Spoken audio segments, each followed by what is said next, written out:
અને એમાંથી એક કાઉન્ટર ખાસ કરીને ડિલિવરીનું પણ છે. જો એક સારા પરિણામ બાદ આજે સારી તેજી આપણને આ કાઉન્ટરમાં આવતી જોવા મળી રહી છે. ચાર્ટની અંદર એક સારું બ્રેકઆઉટ છે અને ઓલમોસ્ટ આ કાઉન્ટર જુઓ તમને 52 વીક હાઈ તો આરામથી બનાવી લીધા છે અહીંયા. કઈ રીતે જોવું જોઈએ ડિલિવરીના કાઉન્ટરને, જે પ્રકારનો ટ્રેન્ડ અહીંયા બની રહ્યો છે? સ્ટોકની વાત કરીએ, ડેલી ટાઈમ ફ્રેમ પર હાયર નું ફોર્મેશન છે. ઓલ્ધો મંથલી ટાઈમ ફ્રેમ પર આપણે જોઈએ સ્ટોક ક્યાંક ને ક્યાંક મે 2024 નું જે રેઝિસ્ટન્સ હતું, જ્યાંથી મેજર સપ્લાય કન્ટિન્યુ થઈ હતી, જે ડાઉન ટ્રેન્ડ ચાલુ થયો હતો, ઇટ વોઝ અરાઉન્ડ 460 લેવલ. સો ક્યાંક ને ક્યાંક સ્ટોક એક મેજર રેઝિસ્ટન્સ પાસે આવે છે, જેના પાસે બી આ કાઉન્ટર આવે તમે એક ડાઉન સાઇડ પર સ્ટોપ લોસ ટ્રેડ કરો 425 નો. એઝ લોંગ એઝ 425 ની ઉપર છે, વ્યૂ પોઝિટિવ છે. અપસાઇડ પર જે ઇમિડિયેટ ટાર્ગેટ છે 460 ના છે. અગર આપણે આવનારા દિવસમાં અગર 460 લેવલ્સ આવે છે, સો ત્યાં એક પ્રોફિટ બુકિંગ કરવાની સલાહ રહેશે. ઓવરઓલ આઉટલુક પોઝિટિવ છે. ઘટાડે બાય કરી શકો છો. 440 થી લઈને 435 સારું રેન્જ રહેશે. સો ત્યાં આગળ આવે છે તો તમે બાય કરો. ડાઉન સાઇડ પર 425 નો સ્ટોપ લોસ મૂકો. અપ સાઇડ પર 460 ના ટાર્ગેટ માટે તમે આને જોઈ શકો છો. એટલે હોય તો હોલ્ડ હોય, જો તમારી પાસે તો હોલ્ડ કરવાની સલાહ 425ના સ્ટોપ લોસથી, અને જો ન હોય તો 440ના ઘટાડે ખરીદદારીની સલાહ છે અહીંયા. 460 સુધી એક વખત આ સ્ટોક આપણને જતો જોવા મળે છે અને 460 પાસે તમારે પ્રોફિટ બુક કરવાનું રહેશે.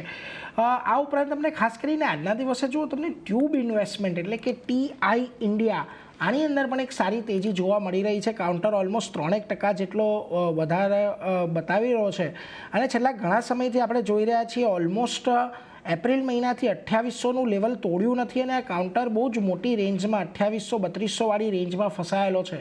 આજે નીચલા સ્તરેથી ખરીદદારી આવી છે. આમાં શું ધ્યાનમાં રાખવો જોઈએ કે પછી આને અત્યારે થોડું અવોઇડ કરવાની સલાહ આપશો?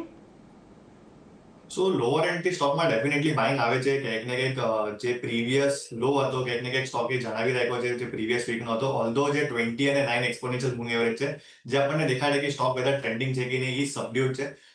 મારી સલાહ રહેશે આ કાઉન્ટર તમે અવોઇડ કરો. ઇફ પોઝિશન છે તો તમે જે આપણા રિસન્ટ લોસ બનેલા 2775 ના સ્ટોપ લોસ થી બની રાખો. રેન્જમાં અપસાઇડ પર જે ઇમિડિયેટ ટાર્ગેટ છે, પહેલા 3000 નો ટાર્ગેટ રહેશે. અપસાઇડ પર 3000 ની ઉપર ક્લોઝિંગ આવે તો 3016 ના લેવલ્સ આપણને ઓગસ્ટ સિરીઝમાં જોવા મળી શકે છે. ઓલ્ધો કરંટ લેવલ્સ પર બાય કરવાની સલાહ નહીં રહેશે.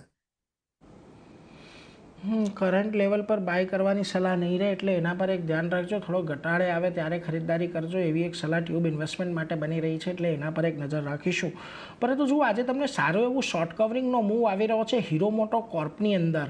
હવે જુલાઈ મહિનાને અહીંયા આપણને આંકડા આવતા દેખાયા વેચાણના, એ પણ સારા છે અને ત્યારબાદ આજે એક સારી તેજી આવી છે. એક બ્રેકઆઉટ તો છે છેલ્લા ઘણા દિવસની અંદર અને 20 દિવસની મૂવિંગ એવરેજની ઉપર આજે સ્ટોક ફરી પાછો આવ્યો છે. પરંતુ અહીંયા પ્રોબ્લેમ છે 4480નો બહુ મોટું રેઝિસ્ટન્સ છે અહીંયા. ઓલમોસ્ટ તમે જોશો તો અહીંયા મે મહિનાથી આ 4480નું રેઝિસ્ટન્સ પાર નથી કર્યું. જે પ્રકારનું બિલ્ટઅપ છે, તમને લાગે છે કે અહીંયાથી 4480 એક વખત પાર થતું જોવા મળે કે પછી હજી અહીંયા થોડુંક આપણને કન્સોલિડેશન યથાવત રહેતું દેખાઈ શકે છે? ધ્રુમિલજી, તો હીરો મોટો કાપ આપણે જોઈએ, સ્ટોક એક ટાઈટ રેન્જમાં ટ્રેડ કરે છે. વાઇડર રેન્જ છે. 4450 એક રેઝિસ્ટન્સ લેવલ છે. 4177 પાસે બેક ટુ બેક સ્ટોકે 3 વાર સારો એવો સપોર્ટ લીધો છે. મારું આમાં રેકમેન્ડેશન રહેશે કન્ડિશનલ બાય. 4450 ની ઉપરની ક્લોઝિંગ આવે છે આપણને. આ કાઉન્ટરમાં જે ટેકનિકલ અપસાઇડ પર ટાર્ગેટ બનશે, ઇટ વિલ બી 4650.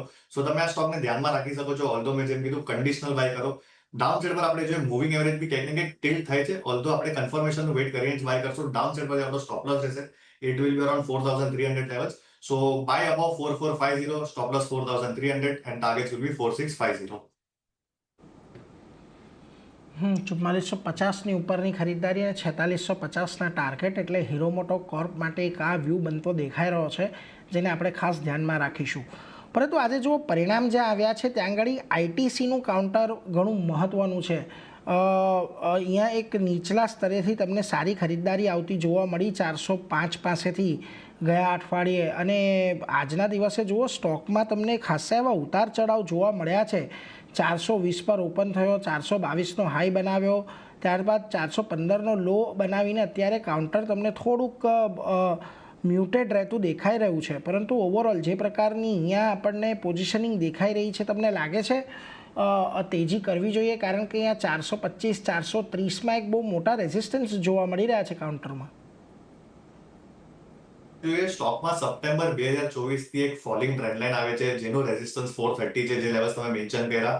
કરન્ટલી જે રિસન્ટ ડેવલપમેન્ટ દેખાય છે સ્ટોકમાં, આપણે જોઈએ ફ્રાઇડેના સેશનમાં એક ફોલિંગ વેજનું રેકોર્ડ આવ્યું છે, ઓલ્ધો વોલ્યુમ પાર્ટિસિપેશન નથી.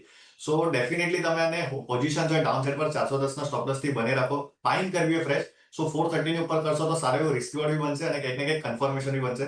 430 ના લેવલ લેટ્સ સે ઓપર સિરીઝમાં સરપાસ થશે, સો આપણને 450 ના લેવલ્સ આમાં જોવા મળી શકે છે. તો કન્ડિશનલ બાય કરો, although it is up from year 2%, so એ કંઈક ને કંઈક તમારે 2% નું પ્રીમિયમ આપવું પડશે.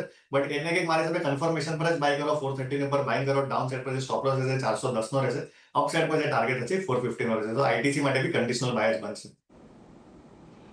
કન્ડિશનલ બાય જ અહીંયાથી ખાસ કરીને આઈટીસી માટે બની રહ્યો છે. 450ના ટાર્ગેટ માટે 420ની ઉપરની ખરીદદારી રાખવાની છે. 420ની ઉપર બંધ આવે ત્યારબાદ, એટલે એને એક ફોકસ ખાસ કરીને રાખજો. પરંતુ એ સાથે જ